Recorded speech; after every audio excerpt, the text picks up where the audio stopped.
Hello everyone. Welcome to the second session of JavaScript. तो हमने पहले सेशन में देखा कि जावास्क्रिप्ट का काम क्या होता है, ठीक है, और जावास्क्रिप्ट की जर्नी कैसे कैसे स्टार्ट हुआ और at present it is the most followed language in the world. तो हमने देखा कि जावास्क्रिप्ट जो है किसी भी एप्लीकेशन को इंटरैक्टिव बनाने के लिए यूज़ होता है। तो अब आप बोल सकते हैं कि सर कुछ एग्जांपल लेके बताइए। तो एक एग्जांपल के हेल्प से मैं आपको समझाऊंगा कि हम जावास्क्रिप्ट का कोड यूज़ करेंगे, उस कोड से एक बिहेवियर ऐड होगा हमारी वेबसाइट पे। वेबसाइट मेरा नहीं है, वेबसाइट हम किसी भी वेबसाइट पे जाके कर सकते हैं। तो मैं क्या करूँगा, हम जाते हैं google.com पे, ठीक है? और जब हम google.com पे चले गए तो हमें एक कीबोर्ड से एक शॉर्टकट प्रेस करना है, कंट्रोल शिफ्ट आई और जे। तो कंट्रोल शिफ्ट जे जैसे ही हमने प्रेस किया तो हमारा ये नीचे डेवलपर टूल्स खुल जाएगा और कंट्रोल शिफ्ट जे से हमारा कंसोल टैब खुलेगा, ठीक है? अब मैं यहाँ पे कुछ एक कोड लिखने वाला हूँ जो कि हमारा एक जावास्क्रिप्ट फंक्शन है। तो मैं लिख रहा हूँ अलर्ट, दो ब्रैकेट्स, बेसिकली पैरेंथेसिस इसको बोलते हैं। तो पैरेंथेसिस आपको देना होगा और उसके बाद हमारी लाइन जो है वो एंड हो रही है तो सेमीकोलन, ठीक है? तो ये हमारा एक सिंगल लाइन ऑफ कोड हो गया। ये क्या करेगा, ये यूजर को एक अलर्ट मैसेज देगा। इस फंक्शन का काम है ये, ठीक है? तो जैसे ही मैं एंटर प्रेस करता हूँ तो क्या आ रहा है, google.com says nothing, there is nothing which is google.com is saying. तो थोड़ा अजीब सा लग रहा है कि google.com says और कुछ है ही नहीं, ठीक है? तो चलिए अभी ओके पे प्रेस कर देते हैं। तो इतना तो हमने देख लिया कि जब हम इस फंक्शन का यूज़ कर रहे हैं तो इस तरह से एक पॉपअप हमारे सामने डिस्प्ले हो जाएगा और ओके पे क्लिक करके हम इसको रिमूव कर सकते हैं। ये अभी कुछ आ रहा है तो इसको हम रिमूव कर देते हैं, कंट्रोल एल से इसको क्लियर करते हैं। कंसोल को कंट्रोल एल से क्लियर कर देते हैं। तो हमें क्या यूज़ करना है, अलर्ट फंक्शन। उसके अंदर हमें कुछ मैसेज डिस्प्ले करना है। तो जैसे ही मैं वहाँ पे कर्सर लेके जाता हूँ तो वो आपको एक हिंट दे रहा है कि यहाँ पे आपको कुछ मैसेज देना है क्या। तो हाँ, एक मैं मैसेज देना चाहता हूँ। तो मैसेज है हमारा just I am saying hello और hello world also we can say. तो अब अगर मैं प्रेस करता हूँ, डबल कोट्स के अंदर है, ध्यान रखना। तो अब थोड़ा मीनिंगफुल लग रहा है कि google.com सेज हेलो। तो मीनिंगफुल लग रहा है। Okay hello Google, okay, acknowledge हो गया। तो बेसिकली इस अलर्ट का काम होता है कि मैं एक यूजर हूं तो मुझे कुछ दिखाना और मेरा काम ये होगा कि उस मैसेज को रीड करके एक्नॉलेज करना, बस और कुछ मुझे नहीं करना है। सो आई जस्ट हैव टू से okay, I have read the message, okay, ठीक है? एक और चीज, जब आप ये लिख रहे हैं ना, जब आप ये लाइन एग्जीक्यूट करते हैं और ये पॉपअप डिस्प्ले होता है तो उसके बाद आप एप्लीकेशन जो है आपका डिसेबल हो जाता है। तो आप देख सकते हैं मैं यहाँ पे क्लिक कर रहा हूँ बट कुछ भी नहीं होगा, यानी कि आप गूगल सर्च पे कुछ लिख के सर्च नहीं कर सकते। तो पहले आपको इस मैसेज को एड्रेस करना होगा, एक्नॉलेज करना होगा और ओके पे क्लिक करेंगे, फिर उसके बाद जाके आप कुछ भी लिख सकते हैं, ठीक है? तो अलर्ट को आपको हैंडल करना ही होगा अगर आपको बाद में एप्लीकेशन पे कुछ करना है तो। ओके, अब एक और चीज़ है, समटाइम्स क्या होता है कि लेट्स से मैं बोलता हूँ अलर्ट हेलो और मैं नेक्स्ट लाइन में लिखना चाहता हूँ वर्ल्ड। ओके, नेक्स्ट लाइन में। तो अब जैसे ही मैं नेक्स्ट लाइन पे जाने के लिए एंटर पे प्रेस करता हूँ तो ये लाइन एग्जीक्यूट हो जा रहा है। मैं नहीं चाहता कि ये लाइन एग्जीक्यूट हो, मैं चाहता हूँ दो लाइन लिखना और दोनों लाइन फिर एक साथ एग्जीक्यूट हो, ऐसा मैं चाहता हूँ। तो उसके लिए क्या करना होगा, ये जो आपका कंसोल है इसका बाय डिफॉल्ट बिहेवियर ये है कि जब आप एक लाइन लिख देते हैं और एंटर प्रेस करते हैं तो वो लाइन एग्जीक्यूट हो जाता है। तो अगर आपको दो लाइन लिखना है, मैं इसको फिर से क्लियर कर देता हूँ। तो अगर आपको दो लाइन लिखना है, आप अप एरो की का यूज करके पिछला कमांड लेके आ सकते हैं। तो अगर आपको दो लाइन लिखना है without executing the first line तो आपको शिफ्ट प्लस एंटर करना होगा। एंटर नहीं दबाना है, शिफ्ट प्लस एंटर एक साथ। ओके, अब उसके बाद आप लिख लीजिए लेट्स से अलर्ट।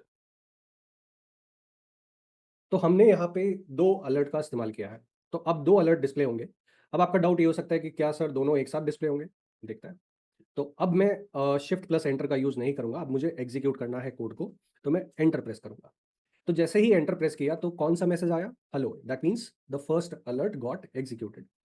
अब जब तक आप ओके पे क्लिक नहीं करेंगे तो सेकंड वाला अलर्ट डिस्प्ले नहीं होगा। अब जैसे ही मैं ओके पे क्लिक करता हूं तो सेकंड वाला भी डिस्प्ले हो जाएगा, ठीक है? तो one by one alert display होते हैं। अगर एक साथ कई सारे अलर्ट है ना, तो ऐसा नहीं है कि सारे अलर्ट्स एक साथ डिस्प्ले हो जाएंगे आपके ऊपर की स्क्रीन पे, नहीं, एक बार में एक, ठीक है? अब आप बोल सकते हैं कि सर आप वीएस कोड क्यों नहीं यूज़ कर रहे, यहाँ पे तो एक ही लाइन लिख सकते हैं, शिफ्ट प्लस एंटर प्रेस करना पड़ रहा है सर, बहुत डिफिकल्टी है। ठीक है, कंसोल पे नहीं करते हैं, सोर्सेज में जाते हैं। तो सोर्सेज में क्या करना है आपको, सोर्सेज पे क्लिक कीजिए। ये जो डबल एरो आ रहा है इस पे क्लिक कीजिए। मेरे केस में स्निपेट्स ऑलरेडी दिख रहा है। आपको डबल एरो पे क्लिक करके यहाँ पे कहीं ना कहीं स्निपेट्स दिखाई दे जाएगा और वहाँ पे जाके आपको स्निपेट्स पे क्लिक करना है। अब जैसे ही आपने क्लिक किया तो आपको इस तरह का कुछ दिखाई देगा। उसके बाद आपको न्यू स्निपेट पे क्लिक करना है और आप एक नाम दे सकते हैं index.js सपोज, एंटर, नाम सेव हो गया। और उसके बाद आप चाहे तो इसको हाइड भी कर सकते हैं, ठीक है। ये जो इधर का पैनल है, लेफ्ट साइड पैनल, उसको आप हाइड भी कर सकते हैं और उसको आप छोटा बड़ा भी कर सकते हैं। तो अब यहाँ पे मैं लिख रहा हूँ अलर्ट हाय। अब मैंने एंटर प्रेस किया तो नेक्स्ट लाइन पे चला गया, एग्जीक्यूशन नहीं हो रहा है। तो अब लिखते हैं फिर से अलर्ट अंकित। ओके, अब मैंने 2 लाइन्स ऑफ कोड लिख दिया। अब इस कोड को यानी कि दोनों लाइन्स को एग्जीक्यूट करने के लिए आपको या तो इस बटन पे क्लिक करना होगा या फिर कीबोर्ड पे आप कंट्रोल प्लस एंटर भी कर सकते हैं। तो मैं कंट्रोल प्लस एंटर जैसे ही दबाऊंगा तो पहला लाइन एग्जीक्यूट होगा जो कि हमारा एक अलर्ट है विद अ मैसेज हाई। तो हमें हाई डिस्प्ले हो गया। जैसे ही मैं इसको एक्नॉलेज करता हूं तो सेकंड लाइन एग्जीक्यूट हो जाएगा जो कि एक अलर्ट है और जिसमें हमारा मैसेज है अंकित, ठीक है। इसको भी मैं एक्नॉलेज कर देता हूँ। तो अगर आपको एक बेसिकली एक सिंपल सा एडिटर चाहिए, नॉट लाइक वीएस कोड, अगर आप स्टार्टिंग में वीएस कोड पे नहीं जाना चाह रहे हैं, आप अपने ब्राउजर पे ही कुछ ऊपर नीचे चीज़ों के साथ खेलना चाहते हैं जो कि जावास्क्रिप्ट के फंडामेंटल्स है, तो उसके लिए अभी सोर्सेस टैब सफिशिएंट है। Later in the future lectures, future sessions, हम वीएस कोड का यूज़ करेंगे, बट अभी फिलहाल के लिए हमारे लिए सोर्सेस सफिशिएंट है, ठीक है। अगर आपको इसको साइड में हाइड करना है तो ये क्लिक आप कर सकते हैं या इसको आप क्लोज कर सकते हैं। मैं आपको एक डॉक्यूमेंट दिखा देता हूँ। तो बेसिकली हमने क्या किया, google.com सपोज मेरा एप्लीकेशन है, उस एप्लीकेशन पे मैंने जावास्क्रिप्ट कोड लिखा और उस कोड से एक बिहेवियर ऐड हो गया। वो बिहेवियर क्या है कि यूजर को एक अलर्ट डिस्प्ले हो रहा है जो कि आप HTML की हेल्प से नहीं कर सकते, ठीक है। ओके, अब ये सारा डॉक्यूमेंटेशन है जो भी मैंने आपको बताया कि आपको कंसोल पे कैसे जाना है, ये स्टेप्स है। आप शॉर्टकट का भी यूज कर सकते हैं, कंट्रोल शिफ्ट जे। ओके, तो console is a space where you can write your JavaScript code and run it immediately by pressing enter. Okay, single line at a time. उसके बाद हमने ये देखा, हमने देख लिया कि अलर्ट हमारे पास डिस्प्ले हो जाएगा, जो भी हमने मैसेज पास किया है वो मैसेज वहाँ पे दिखाई देगा। ओके, तो अब हमें इंटरनली समझना है कि ऐसा क्यों हुआ। तो माय डियर, ये जो ब्राउज़र है हमारा, ये अलर्ट फंक्शन को समझता है, ठीक है। अब ये हमने नहीं लिखा है, ये जावास्क्रिप्ट जिन्होंने डिज़ाइन किया है उन्होंने एक बिल्ट इन फंक्शन हमें प्रोवाइड किया है, ठीक है। हमारा बस ये काम है कि इसको यूज़ करना। तो ब्राउज़र जो है आपका वो अलर्ट कमांड को समझता है। अब उसके अंदर अब ब्राउज़र को कैसे समझ आया कि मैसेज हेलो डिस्प्ले करना है? तो जो भी आप डबल कोट्स में देते हैं और पैरेंथेसिस के अंदर देते हैं, तो ब्राउज़र उसे समझेगा ओके ये जो डबल कोट्स के अंदर है, वो मैसेज हमें डिस्प्ले करना है। तो जो डबल कोट्स के अंदर है यानी कि हेलो, वो हमारा मैसेज बन जाएगा और उसके बाद हमारा स्टेटमेंट एंड हो जाता है, तो ब्राउज़र समझ जाएगा कि अच्छा अब जो लाइन है वो खत्म हो गया। ठीक है? मल्टीपल अलर्ट्स भी हमने देख लिया, ये हम स्निपेट पे भी कर सकते हैं और कंसोल में भी कर सकते हैं। कंसोल के लिए शिफ्ट प्लस एंटर करना होगा। स्निपेट्स में आप मल्टीपल लाइंस ऑफ कोड लिख के एक साथ एग्जीक्यूट कर सकते हैं। बट ध्यान रखना, जब 2 अलर्ट है तो वन बाय वन डिस्प्ले होगा।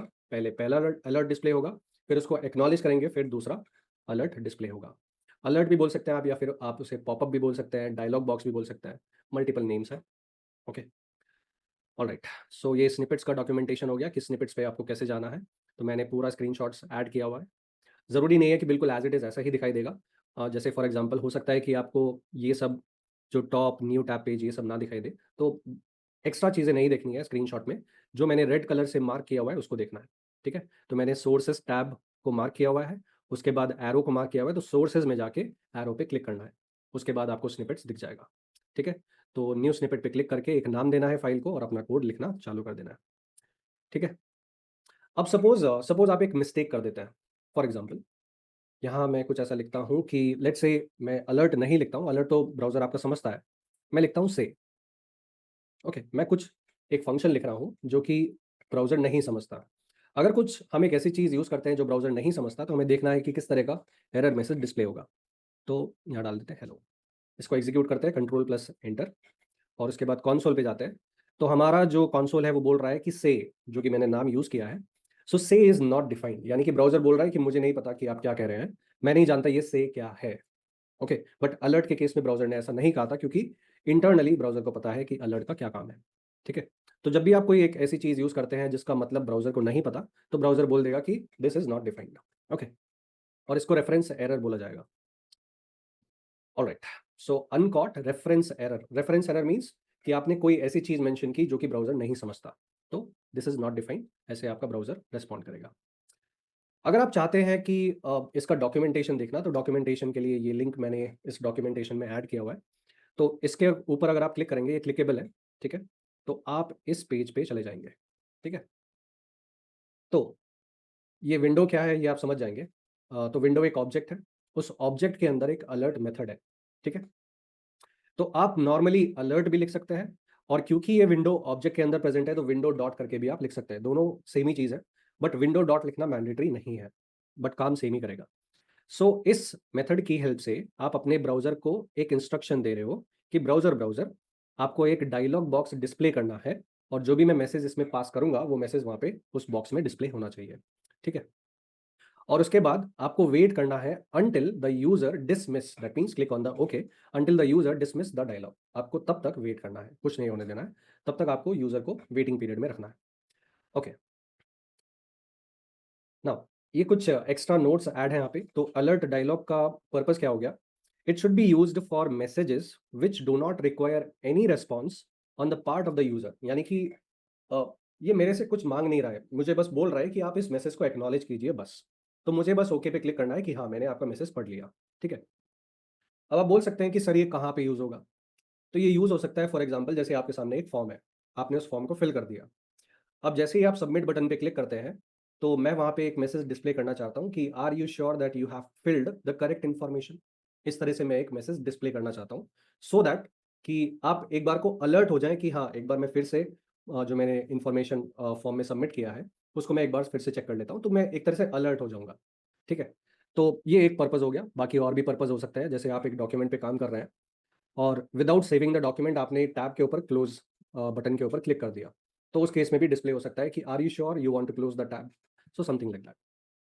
सो यूजर को अलर्ट करने के लिए ये यूज होता है।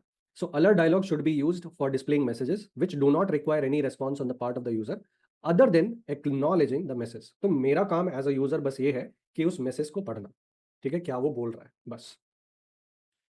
इससे अलग और भी तरह के अलर्ट्स हो सकते हैं। ये जो आपने अलर्ट फंक्शन देखा, इसमें बस ओके बटन आया था।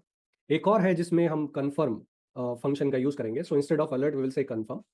और एक और है जिसका नाम है प्रॉम्प्ट। ओके, तो कन्फर्म आपके लिए मैं होमवर्क छोड़ देता हूँ, प्रॉम्प्ट अभी हम थोड़ा सा आगे जाके डिस्कस करेंगे, ठीक है। तो ये हमारा डॉक्यूमेंटेशन हो गया, इसका मैं लिंक मैंने ऐड किया हुआ है। तो अगर आप अलर्ट हेलो लिखते हैं तो भी कोई दिक्कत नहीं है, विंडो डॉट अलर्ट लिखते हैं तो भी कोई दिक्कत नहीं है।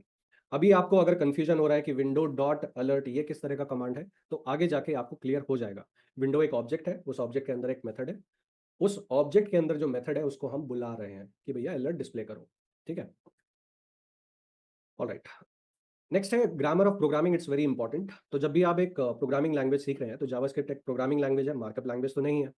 तो जब भी आप एक प्रोग्रामिंग लैंग्वेज सीख रहे हैं तो आपको उसकी ग्रामर सीखनी पड़ती है कि आप ब्राउज़र को इंस्ट्रक्शन दे रहे हैं तो किस तरह से क्या सिंटैक्स होगा, किस तरह से लाइन एंड होगा। आप कुछ इनपुट देना चाह रहे हैं तो इनपुट्स ब्रैकेट्स में दिया जाता है, आप कुछ मैसेज देना चाह रहे हैं तो वो डबल कोट्स में देना है। और बेसिकली बहुत सारी चीज़ें, मैं कुछ एक्स्ट्रा वर्ड्स का यूज़ नहीं करना चाहता हूँ। तो बेसिकली हर प्रोग्रामिंग लैंग्वेज में एक स्टेटमेंट होगा, जैसे कि हमारे एक सेंटेंस होता है, सो सेंटेंस फुल स्टॉप पे एंड करता है। तो यहाँ पे एक सेंटेंस या फिर एक इंस्ट्रक्शन हमारा सेमीकोलन पे एंड करता है। फिर उसके बाद आपको कुछ प्लेन टेक्स्ट अगर यूज़ करना है, तो उसके लिए आप उसको प्लेन टेक्स्ट को डबल कोट्स के अंदर रखेंगे। और पैरेंथेसिस जब भी आएगा किसी भी प्रोग्रामिंग लैंग्वेज में, तो उसका बस एक ही काम होगा कि उस पैरेंथेसिस में अंदर आप जो भी लिखते हैं, वो एक तरह से आप उसको समझ सकते हैं कि आप कुछ इनपुट दे रहे हैं अपनी तरफ से, ठीक है। तो अलर्ट के ब्रैकेट्स में आपने कुछ इन्फॉर्मेशन पास किया, यानी कि अलर्ट को आपने एक इन्फॉर्मेशन दिया कि भैया ये मैसेज, आपको मैं इन्फॉर्मेशन दे रहा हूँ कि ये मैसेज डिस्प्ले होना चाहिए। तो पैरेंथेसिस का क्या काम होता है हर जगह, हर प्रोग्रामिंग लैंग्वेज में, कि आप उसके अंदर इन्फॉर्मेशन पास करते हैं, ठीक है।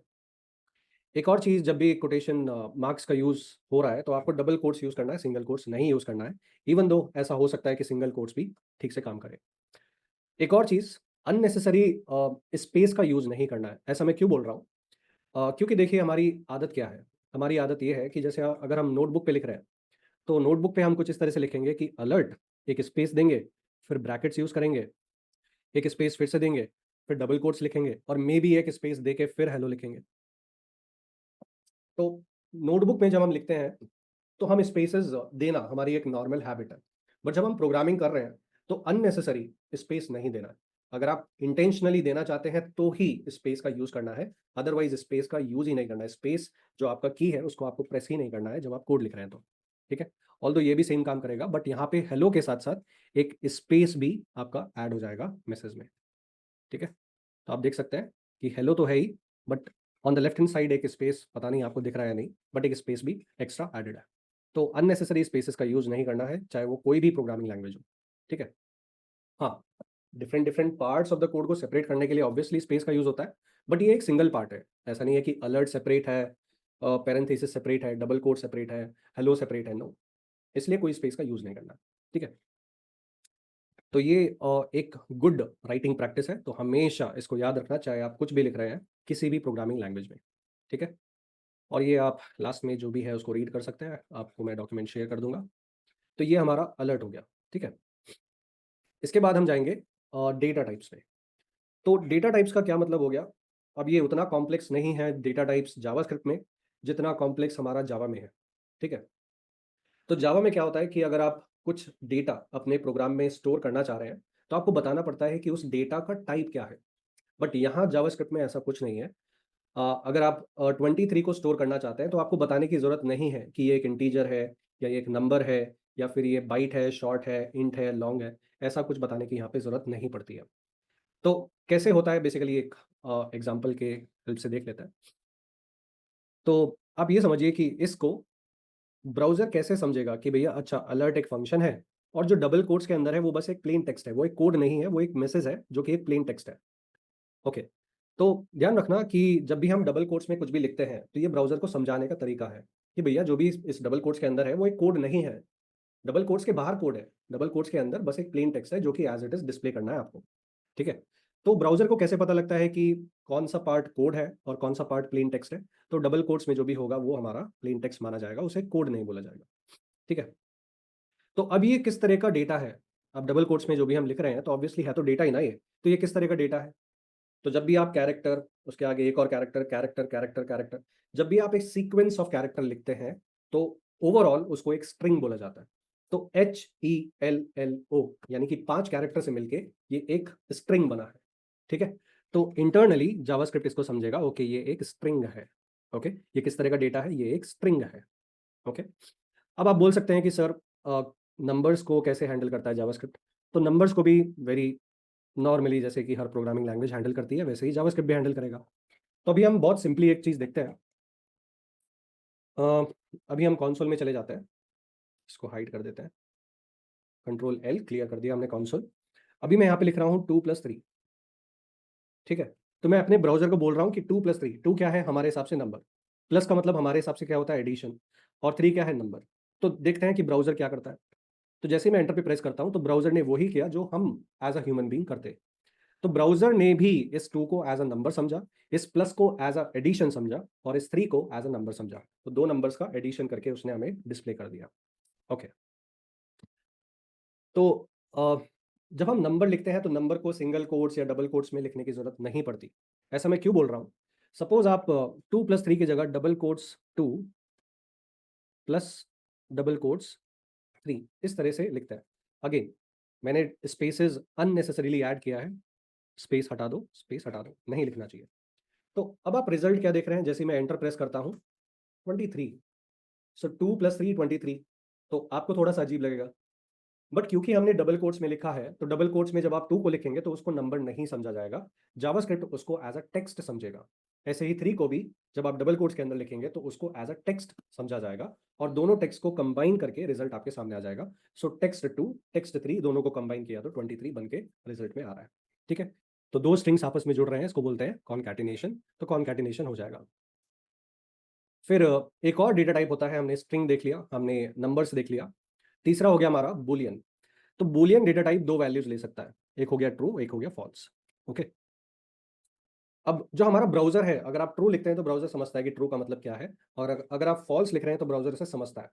जो भी चीज़ ब्राउज़र बाय डिफ़ॉल्ट समझता है उसको कभी भी डबल कोट्स के अंदर नहीं डालना होता, ठीक है? इसलिए हमें उसको कोटेशन मार्क्स में नहीं लिखना है, तो कभी भी डबल कोट्स ट्रू नहीं लिखना, कभी भी डबल कोट्स फॉल्स नहीं लिखना। अदरवाइज़ उसको प्लेन टेक्स्ट समझा जाएगा instead of true and false kind of interpretation. तो इसका हम इफ एल्स में यूज़ करेंगे, कैसे होता है वो देखेंगे बाद में। सो 2+3 हमने देख लिया, हमने एक स्ट्रिंग देख लिया जो कि हमने एक अलर्ट फंक्शन के अंदर पास किया डबल कोट्स के अंदर, और हमने एक बूलियन भी हम देख लेते हैं। तो अगर मैं लिखता हूँ यहाँ पे ट्रू, तो ब्राउज़र बोलेगा अच्छा ट्रू, समझता है ब्राउज़र। फॉल्स तो फॉल्स ही रिटर्न हो जाएगा। तो अगर कुछ रिटर्न हो रहा है यानी कि ब्राउज़र इसे समझता है, मुझे बताने की ज़रूरत नहीं है, ठीक है? नाउ अब मैं देखना चाहता हूँ कि इंटरनली ये अगर मैं फॉर एग्जांपल 23 लिखता हूँ, ठीक है, अगर मैं 23 लिखता हूँ तो ब्राउजर बोल रहा है 23। ओके, अगर मैं ब्राउजर से पूछना चाहता हूँ कि आप 23 को क्या समझते हैं, तो मुझे इस तरह से लिखना होगा कि ब्राउजर ब्राउजर मुझे बताओ 23 आपके हिसाब से उसका टाइप क्या है। सो टाइप ऑफ, और ध्यान रखना ये ओ जो है इसमें कैपिटल नहीं है, it's not like type capital O F, सब कुछ स्मॉल केस में है। तो जैसे ही मैं एंटर करूंगा तो ब्राउजर बोलेगा कि भाई मेरे हिसाब से 23 एक नंबर है। अगर मैं बोलता हूँ कि भाई आपके लिए टाइप ऑफ ट्रू क्या है, तो ब्राउजर बोलेगा मेरे हिसाब से ये एक बुलियन डेटा टाइप है। ऐसे ही अगर आप बोलते हैं फॉल्स, तो ब्राउजर बोल रहा है कि मेरे हिसाब से ये फॉल्स जो है, मेरे हिसाब से इसका टाइप है बुलियन, तो बुलियन डेटा टाइप है इसका। ओके, अगर मैं यहाँ पे कुछ लिखता हूँ कि type of let's say true, तो ट्रू को मैंने डबल कोट्स में लिखा, तो जब भी हम डबल कोट्स में लिखेंगे तो ब्राउजर बोलेगा कि मेरे लिए ये स्ट्रिंग है। ओके, और विदाउट डबल कोट्स वो बोलेगा बुलियन। तो कुछ एग्जांपल्स ले लेते हैं यहाँ पे। तो हमने स्ट्रिंग का एग्जांपल देख लिया। अगर आप अपना नाम लिखते हैं टाइप ऑफ और डबल कोट्स अंकित, उस केस में भी स्ट्रिंग ही आएगा। ठीक है, तो टाइप ऑफ ये पता करने के लिए होता है कि ब्राउजर आपके लिए ये जो डेटा है इसका क्या टाइप है, आप इसको किस तरह से समझते हैं। Okay, so type of Ankit, type of true, ये सब देख लिया। ओके, अब कुछ जस्ट थोड़ा सा प्ले अराउंड करते हैं कंसोल में। तो ये सब चीज़ें मैं लिख लिख के देखता हूँ और देखते हैं कि ब्राउजर किस तरह से बिहेव कर रहा है, और उस बिहेवियर को हमें अपने दिमाग में छाप लेना है। ठीक है, तो बहुत ध्यान से देखिए, मैं कंसोल को क्लियर कर देता हूँ कंट्रोल एल से, और मैं लिखता हूँ डबल कोट्स यानी कि स्ट्रिंग माय फर्स्ट नेम, फिर डबल कोट्स सिंगल।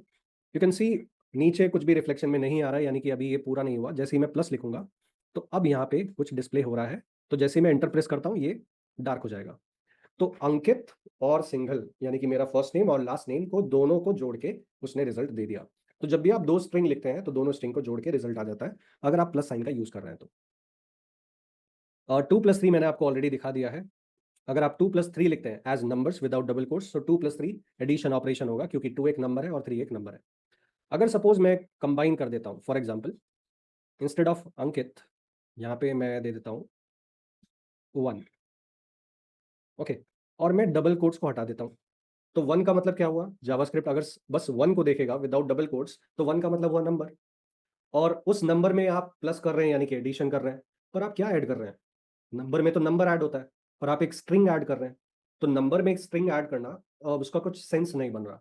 तो जावास्क्रिप्ट इंटरनली क्या करेगा कि इस 1 को भी वो एज अ स्ट्रिंग ट्रीट करेगा और आपको रिजल्ट दे देगा 1 सिंगल को कंबाइन करके, क्योंकि यहाँ पे मैथमेटिकल एडिशन का कोई मतलब कोई सेंस नहीं बन रहा इसलिए।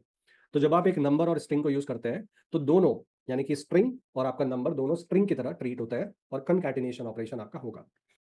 ओके, सो 2। ओके, अगर हम लिखते हैं 2 प्लस बुलियन वैल्यू यानी कि number plus Boolean value string नहीं, तो उस केस में क्या होता है देखते हैं। तो मैंने लिखा 2 प्लस ट्रू, तो क्या हो रहा है यहाँ पे 2 प्लस ट्रू। अब ट्रू है एक बुलियन वैल्यू, स्ट्रिंग तो नहीं है, और 2 है एक नंबर। सो इंटरनली क्या होगा, इंटरनली ट्रू को एज अ नंबर ट्रीट किया जाएगा, और ट्रू का नंबर इक्विवेलेंट होगा आपका 1, और अगर फॉल्स है तो उसका नंबर इक्विवेलेंट होगा 0। सो 2+1 इसको ट्रीट किया जाएगा, इसलिए जो हमारा रिजल्ट आ रहा है वो है हमारा 3। अगर मैं यहाँ पे फॉल्स कर देता हूँ तो फॉल्स को एज अ 0 ट्रीट किया जाएगा, क्योंकि आप उसके साथ में एक नंबर को ऐड कर रहे हैं इसलिए। सो जावास्क्रिप्ट इंटरनली इस तरह से बिहेव कर रहा है अगर आप एक नंबर और बुलियन को एक साथ लिख रहे हैं तो। अब एक वर्ड होता है नल, नल मतलब कुछ भी नहीं। ठीक है, तो अगर मैं 2+ नल लिखता हूँ, नल भी एक डेटा टाइप है जो मैं अभी डिस्कस नहीं कर रहा हूँ। नल का मतलब है कुछ भी नहीं। तो 2 एक नंबर है, उसमें मैं अगर कुछ भी नहीं ऐड करता हूँ तो क्या होगा, कुछ भी नहीं होगा। 2+ नथिंग दैट मीन्स 2। ओके, ऐसे ही अनडिफाइंड भी एक डेटा टाइप है। ओके, तो होगा क्या कि जब आप लिख रहे हैं 2+ अनडिफाइंड, तो ये बोल रहा है NaN यानी कि not a number. So JavaScript बोल रहा है कि 2 में आप कुछ ऐसी चीज ऐड कर रहे हैं जो डिफाइंड ही नहीं है, जिसका कोई मतलब ही नहीं है, तो उस एडिशन का भी कोई मतलब नहीं है। तो 2 में आपने कुछ ऐसा ऐड किया जिसका कोई सेंस नहीं है, तो आपके पास एक रिजल्ट आ रहा है जिसका कोई सेंस नहीं होगा, तो नॉट अ नंबर। तो ब्राउजर आपको बोल रहा है कि it's not a number, this addition is not a number. Okay, फिर उसके बाद है, अगर सपोज मैं बोलियन के साथ स्ट्रिंग लेता हूँ, फिर देखते हैं क्या होता है। तो मैंने लिया अपना नाम, उसके बाद मैंने लिया प्लस, और फिर मैंने ले लिया ट्रू। तो इस केस में जो बूलियन है वो आपका 0 1 की तरह ट्रीट नहीं होगा, जैसे कि आपका नंबर के केस में हो रहा था। इस केस में ट्रू भी डबल कोट्स की तरह ट्रीट किया जाएगा, क्योंकि आप ट्रू के साथ एक स्ट्रिंग को ले रहे हैं। ठीक है, तो इंटरनली ऐसा समझा जाएगा इसको। जो आपका ऊपर वाला कमांड है उसको ऐसे समझा जाएगा, ठीक है, इंटरनली। ओके, अगर आप अंकित प्लस नल लिखते हैं, 2 प्लस नल आपने देखा कि 2 आ जाएगा। बट जब आप एक स्ट्रिंग माय नेम प्लस नल लिखते हैं, तो उस केस में अगेन स्ट्रिंग के साथ अगर आप कुछ भी लिखते हैं तो उस केस में आपको दोनों को स्ट्रिंग ट्रीट किया जाएगा और दोनों का एडिशन होकर आपको मिल जाएगा, कंकैटिनेशन होके बेसिकली। ठीक है, एक और चीज देखते हैं, और सपोज मैं यहाँ पे लेता हूँ अंकित प्लस अनडिफाइंड। तो इस केस में भी अंकित और अनडिफाइंड आपस में जुड़ गए, क्योंकि इंटरनली अनडिफाइंड को एज अ स्ट्रिंग ट्रीट किया गया। तो ब्राउजर इन सारे केसेस को किस तरह से समझता है, ठीक है, देखो ब्राउजर का अपना दिमाग है, वो दिमाग कैसे चलता है वो आपको सीखना है। ठीक है, तो मैंने आपको बहुत सारे एग्जांपल दे दिए कि अगर नंबर और स्ट्रिंग है तो क्या होगा, नंबर नंबर है तो क्या होगा, number plus number but number as a string दिया है तो क्या होगा, नंबर और बूलियन है तो क्या होगा, बूलियन और स्ट्रिंग है तो क्या होगा, और आपका नंबर के साथ नल है तो क्या होगा, नंबर के साथ अनडिफाइंड है तो क्या होगा। तो ये डिफरेंट एग्जांपल है, सो दैट हमें समझ आए कि ब्राउजर का ब्रेन किस तरह से काम करता है। और ये बहुत ज़रूरी है, क्योंकि इन दी एंड आप जो भी वैल्यूज़ को यूज़ करेंगे वो या तो एक नंबर होगा, या फिर वो ट्रू फॉल्स होगा, या फिर वो अनडिफाइंड होगा, या फिर वो नल होगा। सो कोई भी आप अपने प्रोग्राम में डेटा पे काम कर रहे हैं, वो डेटा इनमें से कुछ ना कुछ वैल्यू लेगा। ठीक है, तो इसलिए आपको समझ आना चाहिए कि ब्राउजर का ब्रेन किस तरह से डिज़ाइन किया हुआ है। ऑलराइट, सो ये बेसिकली ये जो तीन है ये फाउंडेशन है, undefined, null, not a number, ये सब अभी हम बाद में देखेंगे। ठीक है, ये इंटरव्यू पर्सपेक्टिव से मैंने ऐड किया हुआ है। अब एक चीज़ ध्यान रखना, नॉर्मली मैं क्या देखता हूँ कि टाइप ऑफ जब आप यूज़ करते हैं, स्टूडेंट्स जब उसको लिखते हैं, तो एक नॉर्मल हैबिट होता है कि टाइप एक अलग वर्ड है, ऑफ एक अलग अलग वर्ड है। तो ओ को कैपिटल लिखते हैं वो, और बोलते हैं कि सर ये काम नहीं कर रहा। तो type of everything should be in small case. Okay, एक ऑपरेटर है। ठीक है, एक और चीज़, जब आप टाइप ऑफ लिख रहे हैं तो ऐसे मत कीजिएगा कि आप ब्रैकेट्स यूज कर रहे हैं। Type of is not a function और अ मेथड। ठीक है, टाइप ऑफ एक ऑपरेटर है, उस ऑपरेटर के साथ आपको कुछ लिखना होता है, नंबर, बूलियन, स्ट्रिंग, कुछ भी आप लिख सकते हैं। ठीक है, ऑलराइट, तो ये हमारा 3 बेसिक डेटा टाइप्स का डिस्कशन हो गया। ठीक है, अब इससे आगे मैं आपको वेरिएबल्स के बारे में कुछ बताऊंगा। ओके ओके, सो नेक्स्ट हमारा डिस्कशन होगा वेरिएबल्स के बारे में। तो वेरिएबल्स का कंसेप्ट बहुत सिंपल सा है, और हर प्रोग्रामिंग लैंग्वेज में कंसेप्ट ये ही रहने वाला है। सो जस्ट एक सिनेरियो है, फॉर एग्जांपल मैं आपको अपना एक इंट्रोडक्शन देता हूँ, basic introduction, that my name is Ankit and I live in Delhi and my greatest ambition in life is to write a great book. So मैंने आपको 3 इंफॉर्मेशन दिया। ठीक है, एक हो गया मेरा नाम अंकित, एक डेटा हो गया, आपने उसको स्टोर कर लिया। दिल्ली हो गया मेरा सिटी, आपने उसको स्टोर कर लिया। और my greatest ambition to write a great book. Okay, so 3 information आपने अपने ब्रेन में स्टोर कर लिया। अब मैं आपसे एक क्वेश्चन पूछता हूँ that what is my name. So immediately आपको कंफ्यूजन नहीं होगा कि आपको अंकित आंसर करना है, या दिल्ली आंसर करना है, या फिर to write a great book answer करना है। इमीडिएटली आप बोलोगे सर अंकित। अगर मैं बोलता हूँ आपसे कि in which city do I live in, तो इमीडिएटली आप आंसर बोल दोगे दिल्ली सर। आपको कोई कंफ्यूजन नहीं रहेगा, क्योंकि आपने अंकित को एज अ नेम स्टोर किया है, दिल्ली को एज माई सिटी स्टोर किया है, और to write a great book को आपने my ambition as my ambition store किया है। तो यही कुछ लॉजिक है प्रोग्रामिंग में भी। जब आप किसी डेटा को स्टोर करते हैं तो उस डेटा से रिलेटेड एक लेबल आप देते हैं। और मैं आपको टेक्निकली बताऊं तो फॉर एग्जांपल आपको अंकित, जो कि अ, मेरा नाम है या फिर आपका नाम है, आपको उसको मेमोरी में स्टोर करना है। तो जब वो एक मेमोरी में स्टोर हो जाएगा तो इस मेमोरी लोकेशन का एक हेक्साडेसिमल एड्रेस होगा। ठीक है, एक एड्रेस होगा, वो हेक्साडेसिमल फॉर्म में होता है। अब हेक्साडेसिमल फॉर्म कैसा दिखता है वो आप गूगल करके देख सकते हैं, बट मेमोरी लोकेशन का जो एड्रेस होता है वो हेक्साडेसिमल फॉर्म में होता है। ऐसा नहीं है कि मेमोरी लोकेशन का नाम एक कॉलोनी जैसे हमारे यहाँ होती है तो कॉलोनीज के नाम होते हैं, तो ऐसा कुछ नहीं है। बट हम क्या कर सकते हैं, प्रोग्रामिंग में हमें एक वेरिएबल एज अ टूल दिया गया है जिससे आप मेमोरी लोकेशन को नाम दे सकते हो। तो आपने अंकित को कहीं स्टोर किया है, आप उसका एड्रेस तो याद नहीं कर सकते हो, हेक्साडेसिमल फॉर्म में है, तो एज अ ह्यूमन बीइंग वो बहुत डिफिकल्ट होगा हमारे लिए। तो आप उस मेमोरी लोकेशन को एक नाम दे दो, और उस नाम से वहां जो भी डेटा प्रेजेंट है उसको आप यूज कर सकते हैं। ठीक है, अब आप इसको इस तरह से सोचिए कि आपके पास एक डेटा है, वो डेटा कुछ भी हो सकता है, आपका नाम, आपका एज, आपका स्कोर। उसको आपको बार बार यूज करना है प्रोग्राम में, तो आप उसको एक जगह सेव कर दीजिए, और उसके बाद उस लोकेशन को एक नाम दे दीजिए। कैसे देना होता है वो समझ जाएंगे। और उसके बाद आप जो उस लोकेशन पे वैल्यू है उसको आप चेंज भी कर सकते हैं, अपडेट भी आप कर सकते हैं। तो एक सिंपल से एग्जांपल से हम देखते हैं कि वेरिएबल क्यों ज़रूरी है। तो हम देखते हैं ये एक फंक्शन है प्रॉम्प्ट, तो ये फंक्शन हम देखते हैं। अभी तक हमने क्या देखा कि हमने देखा अलर्ट, इसके अंदर हम एक मैसेज पास कर सकते हैं जो यूज़र को दिखाई देगा, ठीक है? अब अगर आप बोलते हैं कि सर क्या कोई ऐसा फंक्शन है जो कि एक ऐसा ही डायलॉग बॉक्स डिस्प्ले करेगा, बट उसमें यूज़र कुछ इनपुट डाल सकता है? तो उसके लिए हमारा जो फंक्शन है वो है प्रॉम्प्ट, ओके? प्रॉम्प्ट। सो प्रॉम्प्ट फंक्शन का नाम होगा, अभी जो है अंदर जो भी है इसको रिमूव कर देते हैं और सेमीकोलन, इसको एग्जीक्यूट करते हैं। तो अब आप क्या देख रहे हैं, फिर से एक डायलॉग बॉक्स आया, बट यहाँ कोई मैसेज डिस्प्ले नहीं हो रहा है और अलर्ट के केस में कोई इनपुट बॉक्स भी नहीं था। अब आपको इनपुट बॉक्स दिखाई दे रहा है, दो बटन्स दिख रहे हैं। अलर्ट के केस में एक ही बटन था, ओके। यहाँ आपके पास ओके भी है, कैंसिल भी है। तो आप क्या कर सकते हैं, मैं यहाँ पे अपना नाम दे सकता हूँ। अब आप बोलेंगे सर आपको कैसे पता कि यहाँ नाम देना है? तो हाँ, मुझे नहीं पता, मैंने कुछ भी डाल दिया। तो कहने से मतलब अभी ये जो प्रॉम्प्ट डिस्प्ले हुआ, ये मीनिंगलेस है, क्योंकि मुझे नहीं समझ में आ रहा कि मैं इस जगह पे इस इनपुट फील्ड में क्या एंटर करूँ, क्या इंफॉर्मेशन पास करूँ। तो बेसिकली जब भी आपको ये डायलॉग डिस्प्ले करना है, यूज़र से कुछ इनपुट लेना है, तो यूज़र को बताना होगा ना कि भाई मुझे ये डेटा दो, आप मुझे अपना नाम बताओ, आप मुझे अपनी सिटी बताओ, आप मुझे अपना सैलरी बताओ। तो मुझे एक मैसेज भी साथ में डिस्प्ले करना होगा। तो मैसेज डिस्प्ले करने के लिए अंदर डाल दो मैसेज डबल कोट्स में। सो मैं यूज़र से पूछना चाहता हूँ what is your name? Okay, what is your name? अब आप इसको एग्जीक्यूट करेंगे कंट्रोल प्लस एंटर। तो अब जो है व्हाट इज योर नेम, ये थोड़ा मीनिंगफुल लग रहा है। तो मैं समझ जाऊंगा एज अ यूजर, अच्छा गूगल मेरे से पूछ रहा है that what is my name. तो मैं बोल दूंगा Ankit and I will click on okay. जैसे ही मैं ओके पे क्लिक करूंगा, तो वो जो अंकित डेटा है वो मेमोरी में जाके सेव हो गया। बट कहाँ सेव हुआ, उसको, उसका एड्रेस मुझे नहीं पता।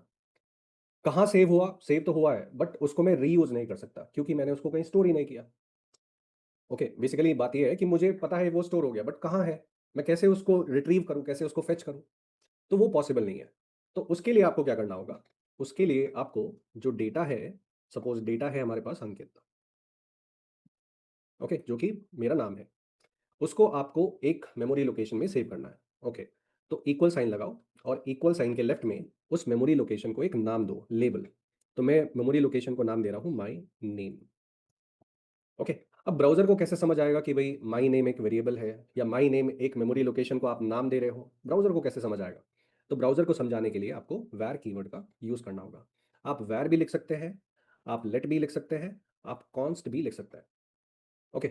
बट ये तीनों में कुछ डिफरेंसेस होते हैं, वो डिफरेंसेस बाद में देखेंगे। अभी फिलहाल के लिए वैर का यूज़ कर रहा हूँ मैं, क्योंकि वैर और वेरिएबल एक जैसे लगते हैं, तो आपको कोई कन्फ्यूजन नहीं होगा।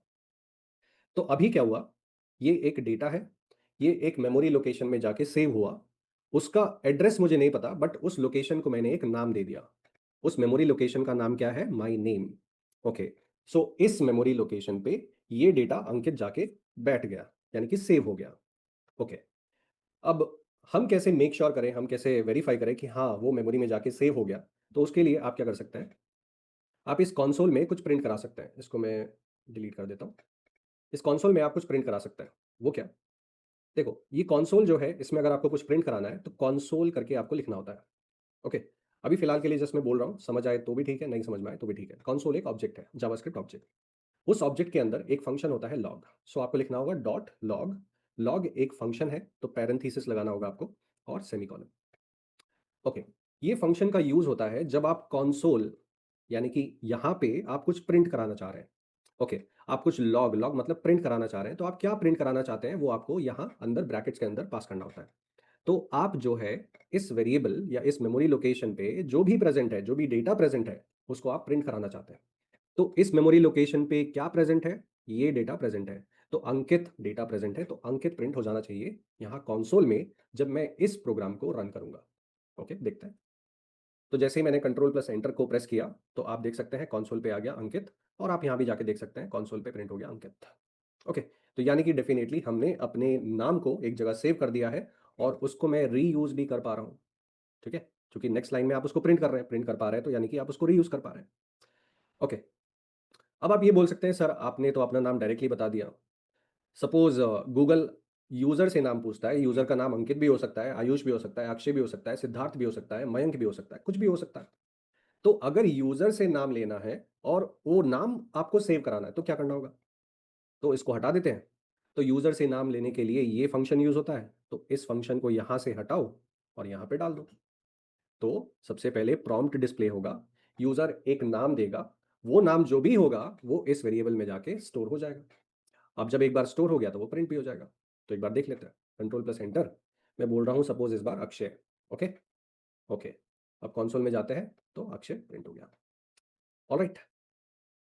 तो यानी कि प्रॉम्प्ट प्रॉम्प्ट फंक्शन के थ्रू हम यूजर से कुछ इंफॉर्मेशन मांग सकते हैं। उस इंफॉर्मेशन को हम कहीं सेव भी कर सकते हैं एक वेरिएबल में, और उसके बाद उस वेरिएबल को हम रीयूज भी कर सकते हैं। ठीक है। तो यही सब यहाँ डॉक्यूमेंटेशन में प्रेजेंट है कि हमने ये पास किया। बट जब तक हम जस्ट ये फंक्शन का यूज कर रहे हैं, कोई वेरिएबल का यूज नहीं कर रहे हैं, तो जो भी आप नाम दोगे वो कहीं सेव नहीं होगा। So until you use a variable, you are just using the prompt function. So with that the problem is that user input is of no use, because आपने उसको कहीं सेव नहीं किया। So unless you save it somewhere in a variable, there is no use of user input, and that's where variable comes in. तो जो भी data आपको save करना है तो वो सेव कहाँ पे होगा, वेरिएबल्स में जाके होगा। वेरिएबल कैसे पता लगेगा ब्राउजर को, वैर कीवर्ड से ब्राउजर समझ जाएगा, ओके मैं जो हूँ एज अ डेवलपर बोल रहा हूँ कि ये एक वेरिएबल है। तो वेरिएबल क्या होता है, variable is nothing but a name given to a memory location. Memory का एड्रेस होता है, बट एड्रेस हम नहीं समझ पाते as a human being. So var is a keyword which computer understands और ब्राउजर अंडरस्टैंड्स। ये हमारा नेम ऑफ द वेरिएबल हो गया, जो कि एक तरह से मेमोरी लोकेशन या फिर स्टोरेज बॉक्स के ऊपर लगा एक लेबल हो गया। ओके। जब भी आप प्लेन टेक्स्ट देना चाह रहे हैं तो प्लेन टेक्स्ट डबल कोट्स में होगा, और इक्वल टू आपको कुछ वेरिएबल में डेटा को भेजना है तो इक्वल टू ऑपरेटर यूज होगा, और सेमी कॉलन से इंस्ट्रक्शन एंड हो जाएगा। ये मैंने एक स्क्रीनशॉट ऐड किया हुआ है। आप चाहें तो अलर्ट भी आप डिस्प्ले कर सकते हैं with a variable name. What I am trying to say is this, कि सपोज आपने यहाँ पे लिख दिया अंकित। अब आप ये प्रिंट नहीं करा रहे हैं सपोज, एक आप अलर्ट डिस्प्ले करना चाहते हैं। ओके। अलर्ट आप डिस्प्ले करना चाहते हैं, अलर्ट में मैसेज होना चाहिए माय नेम। अब मैंने माई नेम को डबल कोट्स में नहीं रखा है, माई नेम को मैंने विदाउट डबल कोट्स रखा है, क्योंकि ये एक वेरिएबल है। जब भी आप एक वेरिएबल की वैल्यू को यूज करना चाहते हैं तो वेरिएबल का नाम लिखना होता है विदाउट डबल कोट्स। तो मैं क्या बोल रहा हूं कि भैया अलर्ट, यूजर को एक अलर्ट भेजो, और उस अलर्ट में इस वेरिएबल के अंदर जो भी डेटा प्रेजेंट है वो शो कर दो। ठीक है। तो जैसे मैं इसको एग्जीक्यूट करूंगा तो सबसे पहले एक अलर्ट डिस्प्ले हो जाएगा, और मैसेज में क्या डिस्प्ले हो रहा है, अंकित। ऐसा नहीं है कि वेरिएबल का नाम डिस्प्ले हो रहा है my name, no. My name variable में जो भी डेटा प्रेजेंट है वो डेटा डिस्प्ले होगा। अगर आप इसको डबल कोट्स में कर देते हैं, इसको डबल कोट्स में कर देते हैं, तो इसको वेरिएबल नहीं समझा जाएगा, अब इसको प्लेन टेक्स्ट समझा जाएगा। सो डबल कोट्स मतलब प्लेन टेक्स्ट, डबल कोट्स नहीं लगाते हो तो उसको वेरिएबल समझा जाएगा। अब इस केस में माई नेम प्रिंट होगा। ओके। तो ध्यान रखना, जब भी आप वेरिएबल को रीयूज कर रहे हैं तो उसको डबल कोट्स में नहीं लिखना है। ठीक है। अब इसको वेरिएबल बोल क्यों रहे हैं, क्योंकि हम इसकी जो वैल्यू है उसको वेरी कर सकते हैं, चेंज कर सकते हैं। फॉर एग्जाम्पल, अभी मैंने बोला कि अंकित, माई नेम वेरिएबल में अंकित डेटा को सेव कर दो। नेक्स्ट लाइन में मैं बोल रहा हूं कि माई नेम जो वेरिएबल है वहां पे जो वैल्यू है उसको अक्षय कर दो। ओके। तो वैल्यू चेंज हो जाएगा। ऐसा नहीं है दोनों वैल्यू वहां पे स्टोर हो जाएगा, नहीं। पहले वहां पे अंकित डेटा प्रेजेंट था, अब वहां जो डेटा है वो चेंज होके अक्षय हो जाएगा। और उसके बाद अगर आप देखें तो इसको हम हटा देते हैं और एक बार प्रिंट कर लेते हैं। तो अब जो है माई नेम को हम प्रिंट करा रहे हैं, तो कंसोल में जाके देखेंगे तो अक्षय प्रिंट होगा, अंकित नहीं होगा, क्योंकि हमने वेरिएबल के अंदर जो डेटा प्रेजेंट है उसको अपडेट कर दिया। ओके। सो अब माई नेम में क्या प्रेजेंट है, अंकित प्रेजेंट नहीं है, अक्षय प्रेजेंट है, तो अक्षय वहां पे प्रिंट हो रहा है। ठीक है। ऑलराइट। सो इसलिए जो है इसको वेरिएबल नाम दिया गया है, क्योंकि हम जो वैल्यूज है वेरिएबल्स के अंदर उसकी वैल्यू को चेंज कर सकते हैं। ठीक है। एक और चीज ध्यान रखना, जब आप वेरिएबल की वैल्यू को अपडेट कर रहे हैं तो दोबारा से वैर लिखने की जरूरत नहीं है। ठीक है, क्योंकि ऑलरेडी आपने उसको डिक्लेयर कर दिया है। तो सेम वेरिएबल को दो बार वैर कीवर्ड के साथ नहीं लिखना होता है। जब सबसे पहली बार आप लिखते हैं तो वैर कीवर्ड का यूज करते हैं, उसके बाद आपको वैल्यू को अपडेट करना है तो डायरेक्टली वेरिएबल का नाम लिखो और नई वैल्यू को आप वहां पे राइट साइड में लिख सकते हैं। ऑलराइट। अब जो आप वेरिएबल में स्टोर कर रहे हैं उसको आप एक स्ट्रिंग के साथ जोड़ के भी प्रिंट कर सकते हैं। What I am trying to say is this, कि suppose see my name is Ankit, you are my students, so अलग अलग स्टूडेंट के अलग अलग नाम होंगे। तो आपका जो नाम है वो मैं आपसे पूछ रहा हूँ like this suppose. So prompt, अब जब मैं जस्ट ये लिखता हूँ तो यानी कि आप जो भी नाम देंगे वो कहीं सेव तो नहीं होगा। तो अगर आप यूजर से उसका नाम पूछ रहे हैं तो उसको आपको सेव करना है। सेव करने के लिए एक वेरिएबल आपको बनाना पड़ेगा। तो मैं एक वेरिएबल बना रहा हूँ, सो वेरिएबल का नाम है योर नेम और let's say STUDENT, student name. और क्योंकि एक नया वेरिएबल है तो var कीवर्ड का यूज़ कर रहे हैं। अब उसके बाद मुझे जो है मैसेज डिस्प्ले करना है, तो मैसेज कुछ इस तरह से आना चाहिए, my name is Ankit, comma, welcome to my course, और उसके बाद स्टूडेंट का नाम आना चाहिए। सो सपोज स्टूडेंट का नाम है अक्षय। ओके, स्टूडेंट का नाम है अक्षय। ये जस्ट एक एजम्पशन है कि स्टूडेंट का नाम है अक्षय। ओके, तो मुझे कुछ इस तरह से प्रिंट कराना है। अभी देखो, ट्रेनर का नाम है अंकित, ट्रेनर का नाम कुछ और भी हो सकता है ट्रेनर का नाम प्रिया हो सकता है ट्रेनर का नाम अक्षय हो। तो ट्रेनर का नाम भी कुछ भी हो सकता है और जो स्टूडेंट है उसका नाम भी कुछ भी हो सकता है, बेस्ड ऑन कि यूजर क्या एंटर करेगा। तो आप डायरेक्टली सब कुछ डबल कोट्स में नहीं लिख सकते, अदरवाइज क्या होगा कि हर स्टूडेंट के लिए, हर ट्रेनर के लिए सेम ही मैसेज प्रिंट होगा। तो आपको क्या करना होगा, देखो, ये जो अंकित है, ओके, एट प्रेजेंट मैं ट्रेनर हूं, मेरा नाम है अंकित। ओके, हमारा अजम्पशन है जो स्टूडेंट है उसका नाम है अक्षय, बट स्टूडेंट का नाम भी कुछ भी हो सकता है। ओके, तो ये जो अक्षय है इसको डबल कोट्स के बाहर रखना होगा। ओके, ये जो अंकित है इसको भी डबल कोट्स के बाहर रखना पड़ेगा, अदरवाइज हर बार सेम मैसेज प्रिंट होगा। अब ये जो अंकित है ये किस वेरिएबल में प्रेजेंट है, ये इस वेरिएबल में प्रेजेंट है, तो इसको यहां से रिप्लेस करो और माई नेम जो कि वेरिएबल का नाम है वो रख दो। ये जो अक्षय है, जो मेरा अजम्पशन है कि स्टूडेंट का नाम अक्षय है, ये स्टूडेंट का नाम कहाँ पे प्रेजेंट है, इस वेरिएबल में प्रेजेंट है, तो इसको रिप्लेस कर दो। ओके, अब देखो क्या होगा, जब मैं इसको एग्जीक्यूट करूंगा तो यहाँ पे मैं लिख देता हूँ अक्षय, या मैं लिखता हूँ अविनाश। ओके, तो स्टूडेंट का क्या नाम है, अविनाश, बट कंसोल में क्या प्रिंट हो रहा है, my name is my name, welcome to my course student name. तो ये क्या हुआ, मैंने तो यहाँ वेरिएबल का नाम लिखा है, तो वेरिएबल का नाम, उसमें क्या प्रेजेंट है, अंकित, तो अंकित क्यों नहीं प्रिंट हुआ। मैंने यहाँ पे स्टूडेंट नेम लिखा है, स्टूडेंट नेम क्या है, वेरिएबल है, इस वेरिएबल में क्या प्रेजेंट है, इस वेरिएबल में अविनाश प्रेजेंट है क्योंकि यूजर ने अविनाश डाला है। तो अविनाश क्यों नहीं प्रिंट हुआ, क्योंकि माय डियर आपने जो वेरिएबल्स हैं, ये दोनों के दोनों वेरिएबल्स को आपने डबल कोट्स में लिख दिया। तो डबल कोट्स में जब आप वेरिएबल्स को लिख देते हैं तो वेरिएबल उसे समझा ही नहीं जाएगा, उसको प्लेन टेक्स्ट समझा जाएगा, तो इसलिए ऐसा हो रहा है। तो आपको क्या करना होगा, ये जो माई नेम है इसके दोनों साइड पे प्लस लगा दो। ओके, तो प्लस से लेफ्ट वाला पार्ट सेपरेट हो जाएगा, राइट वाला पार्ट सेपरेट हो जाएगा, और प्लस के लेफ्ट में कोट लगा दो और प्लस के राइट में कोट लगा दो। Okay, single. तो अब क्या हो गया कि ये एक पार्ट हो गया। Okay, my name is inside double quotes, इसको एज अ वेरिएबल समझा जाएगा। ओके, अब आती है दूसरी बात, अभी भी स्टूडेंट नेम जो है वो डबल कोट्स के अंदर है, तो उसको भी हमें डबल कोट्स के बाहर लेना होगा। तो डबल कोट्स को यहाँ पे लगा देते हैं, उसके बाद प्लस साइन का यूज करते हैं। अब जो है स्टूडेंट नेम को एज अ वेरिएबल ट्रीट किया जाएगा। तो देखो, ये क्या हो गया, प्लेन टेक्स्ट, उसके बाद ये क्या हो गया, वेरिएबल, फिर ये क्या हो गया, प्लेन टेक्स्ट, और फिर ये क्या हो गया, variable. So plain text variable, plain text variable, इनको सेपरेट करने के लिए प्लस प्लस साइन का यूज करना होता है, प्लस यहाँ पे कंकैटिनेशन ऑपरेशन होगा जो कि वैल्यूज को जोड़ के मैसेज को बनाएगा। अब अगर मैं इसको एग्जीक्यूट करता हूं, सो कंट्रोल प्लस एंटर, तो मैं यहाँ पे डालता हूँ let's say Avinash. Okay, console, तो now my name is Ankit, welcome to my course Avinash. Okay, आप बोल सकते हैं कि सर आपने वेरिएबल क्यों यूज़ किया, डायरेक्टली डाल देते हैं अंदर ही, my name is Ankit, welcome to my course. तो देखो, अगर सपोज मैं वेरिएबल की वैल्यूज़ को चेंज कर देता हूँ। ओके, सो ट्रेनर का नाम हो गया प्रिया, अब मैं इसको एग्जीक्यूट करता हूँ, यूज़र यानी कि स्टूडेंट का नाम हो गया लेट्स से सिद्धार्थ। तो अब कंसोल में क्या प्रिंट होगा, सेकंड ट्रेनर का नाम, यानी कि मेरा नाम नहीं प्रिंट हो रहा, अब जो नया ट्रेनर है उसका नाम प्रिंट हो रहा है, और जो दूसरा स्टूडेंट है उसका नाम प्रिंट हो रहा है। तो basically her bar based on the trainer, based on the student, different different message print हो रहा है, क्योंकि हम वेरिएबल्स का यूज कर रहे हैं और वेरिएबल्स की वैल्यू वेरी करेगी। तो डिफरेंट डिफरेंट वैल्यूज जब वो लेगा तो डिफरेंट डिफरेंट मैसेज प्रिंट होगा। तो ये जो है, इस पूरे में वेरिएबल्स बीच में प्रेजेंट है, वेरिएबल्स की वैल्यू चेंज होगी तो जो मैसेज डिस्प्ले होगा वो भी चेंज होता रहेगा। ओके, तो बेसिकली हमारे पास दो वेरिएबल थे, दो वेरिएबल से हमने एक मीनिंगफुल मैसेज बना के प्रिंट किया। बीच में जो हम ये प्लस का यूज कर रहे हैं, ये स्ट्रिंग वेरिएबल का डेटा प्लस स्ट्रिंग वेरिएबल का डेटा को जोड़ के आपको वहां पे डिस्प्ले करेगा। ओके, नाउ नेक्स्ट,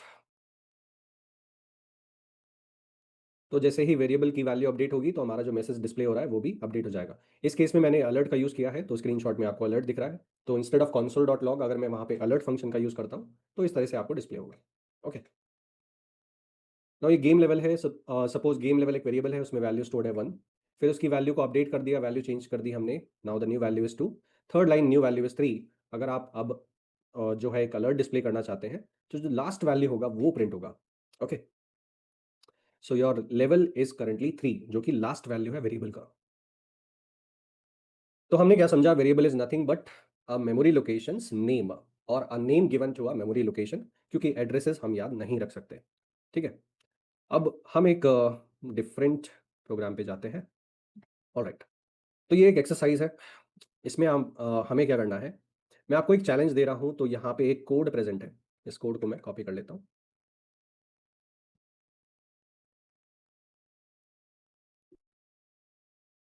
ओके, तो यहाँ लिखा है कि do not change the code below, यानी कि आपको इस कोड में कोई चेंज नहीं करना है।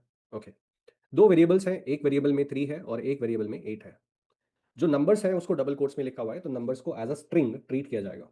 ओके, तो यहाँ पे जो इंस्ट्रक्शन है वो ये है कि आपको जो अपना कोड है वो 7 8 लाइन 9 लाइन के बीच में लिखना है, यानी कि आपको इस एरिया में अपने कोड को लिखना है। बट हमें करना क्या है, what is the requirement, let's see. In this challenge, we are going to test our understanding of variables by solving a classic programming puzzle. The name of the puzzle is swapping of the values. So we are starting with two variables. Okay, so A variable is holding the value 3 and B variable is holding the value 8. Okay, the challenge is to switch the value so that the variable A should hold the value 8 not 3 and B should hold the value 3, यानी कि दोनों की values को switch करना है। तो A में initially 3 है, but in the and A में 8 आना चाहिए, और इनिशियली B में क्या स्टोर्ड है 8, by the end of the program B should hold the value 3। So हमें वैल्यूज को स्विच करना है, स्वैप करना है। सो लास्ट में हमारा क्या प्रिंट होना चाहिए कि A is 8 not 3 and B is 3 not 8। और ये जो है ये तब प्रिंट होगा जब आप स्वैप कर दोगे। वो कैसे, वो देखिए आप। देखिए अभी हमारे पास दो वेरिएबल्स हैं और दोनों वेरिएबल्स को हम प्रिंट करा रहे हैं, क्योंकि हमने यहाँ ए वेरिएबल और बी वेरिएबल को लिखा हुआ है। ये साथ में एक प्लेन टेक्स्ट भी साथ में प्रिंट होगा। ठीक है, तो अभी हम जब प्रिंट करेंगे तो क्या प्रिंट होगा, ए इज, और ए वेरिएबल में जो भी वैल्यू है वो प्रिंट हो जाएगी। नेक्स्ट लाइन में बी इज प्रिंट होगा विद अ स्पेस, और बी वेरिएबल में जो भी वैल्यू है जो कि 8 है वो प्रिंट हो जाएगा। तो इसको मैं अभी एट प्रेजेंट करंट स्टेट में एग्जीक्यूट करता हूँ। तो क्या प्रिंट होगा, A is 8, B is, sorry, A is 3, B is 8। But मुझे उल्टा चाहिए, मैं चाहता हूं कि A is 8 and B is 3 print हो। अब अब नॉर्मली स्टूडेंट बोल सकता है कि सर यहाँ पे बी लिख दो, यहाँ पे ए लिख दो, तो ए इज और बी का वैल्यू प्रिंट हो जाएगा, बी इज देन ए का वैल्यू प्रिंट हो जाएगा। वैसा अगर हम करते हैं हो जाएगा, हाँ, जो क्वेश्चन बोल रहा है प्रिंट करने के लिए वो हो जाएगा। बट इसीलिए मैं नहीं चाहता कि आप ये सॉल्यूशन करें, इसलिए मैंने यहाँ पे एक कमेंट ऐड किया हुआ है, do not change the code below, यानी कि आपको यही कोड यूज करना है। ओके, नीचे का कोड आप चेंज नहीं कर सकते। अब नीचे के कोड से तो आपको पता है क्या प्रिंट हो रहा है, वो तो रिक्वायरमेंट नहीं है। तो अब आपको यहाँ पे अपना स्वैपिंग लॉजिक लिखना पड़ेगा। स्वैपिंग लॉजिक, तो स्वैपिंग लॉजिक कुछ इस तरह से रहेगा। आप कुछ ऐसे समझिए कि मैं एक और वेरिएबल ले लेता हूँ, वेरिएबल है हमारा सी। उस वेरिएबल में आप वेरिएबल सी भी ले सकते हैं, या फिर आप इसको ऐसे समझ सकते हैं कि मैं एक टेम्पररी वेरिएबल ले रहा हूँ। ओके, ये टेम्पररी है, मेरे बस यूज के लिए है ये। ओके, मेरी हेल्प के लिए है। तो एक टेम्पररी वेरिएबल हमने ले लिया, उस वेरिएबल में मैं क्या करता हूँ, एक वैल्यू डाल देता हूँ। ओके, वो किसका वैल्यू है, वो है ए वेरिएबल के वैल्यू को, ए वेरिएबल के वैल्यू को मैं टेम्पररी वेरिएबल में डाल देता हूँ। तो ये क्या होगा इससे कि मैं कमेंट में लिख देता हूँ, इससे ये होगा कि टेम्पररी वेरिएबल जो है उसमें ए की वैल्यू जो कि है 3 वो आके बैठ जाएगी। ओके, तो यानी कि जो ए की वैल्यू है वो प्रिजर्व हो गई एक नए वेरिएबल में। अब ए की वैल्यू प्रिजर्व हो गई, यानी कि मैं अब ए की वैल्यू को चेंज कर सकता हूं। ए की वैल्यू करंटली क्या है 3, मुझे क्या वैल्यू चाहिए, मुझे चाहिए 8। ओके, तो मैं क्या बोल सकता हूं कि ए की वैल्यू को अपडेट करो, the new value should be the value of B. तो जो बी की वैल्यू है उसको ए में लाके डाल दो। ओके, तो जो बी की वैल्यू है जो है आपकी 8, उसको आप ए वेरिएबल में जाके रिप्लेस कर दो। ओके, अब इससे क्या होगा कि जो ए वेरिएबल की वैल्यू है वो बी की वैल्यू जो कि है 8 उससे जाके रिप्लेस हो जाएगा। अब ये मत बोलना सर ए की वैल्यू तो लॉस्ट हो गई, नहीं, ए की वैल्यू कहाँ लॉस्ट हो गई, टेम्पोररी वेरिएबल में प्रेजेंट है ना वो। तो ए की वैल्यू लॉस्ट नहीं हुई है, बस वो जो वैल्यू है वो थर्ड वेरिएबल में प्रेजेंट है, दैट्स ऑल। अब उसके बाद ए की वैल्यू को तो हमने अपडेट कर दिया, अब जो बी की वैल्यू है उसको भी तो चेंज करना होगा। तो बी की वैल्यू तो हमने कहीं चेंज की नहीं, तो बी की वैल्यू को चेंज करने के लिए हम लिख सकते हैं कि भैया जो बी वेरिएबल है उसमें एक नई वैल्यू आप डाल दो। अब वो नई वैल्यू क्या है? अब ये मत बोलना कि बी इक्वल्स टू ए। भैया ए में तो अब 8 प्रेजेंट है ना, मुझे चाहिए बी में 3, बट ए में तो 8 प्रेजेंट है, तो बी इक्वल्स टू ए नहीं बोल सकता मैं। तो आपको क्या बोलना होगा कि जो ए की ओरिजिनल वैल्यू है वो तो टेम्पोररी वेरिएबल में प्रेजेंट है। तो आप बोल दो कि भैया बी में आप टेम्पोररी वेरिएबल में जो भी वैल्यू प्रेजेंट है जो कि ए की ओरिजिनल वैल्यू है वो बी में लाके डाल दो। ओके, तो इस तरह से अब जो बी है उसकी वैल्यू क्या हो जाएगी? 3, क्योंकि टेम्पोररी वेरिएबल आपका क्या होल्ड करता है? टेम्पोररी वेरिएबल आपका क्या होल्ड करता है? 3। तो देखिए क्या हो रहा है। एट प्रेजेंट यहां तक फर्स्ट एंड सेकंड लाइन में ए की वैल्यू है 3, बी की वैल्यू है 8। जब आपने ये लाइन लिखा तो टेम्पोररी वेरिएबल एक और थर्ड वेरिएबल आ गया, उस थर्ड वेरिएबल में क्या वैल्यू प्रेजेंट है? 3। ओके, उसके बाद जब आपने ये लाइन लिखी तो जो लेफ्ट हैंड साइड पे लिखा हुआ है उस वेरिएबल की वैल्यू अपडेट होगी। तो ए की वैल्यू को अपडेट कर रहे हो, उसमें कौन सा वैल्यू डाल रहे हो? जो बी का वैल्यू है। बी का वैल्यू क्या है? बी का वैल्यू है 8।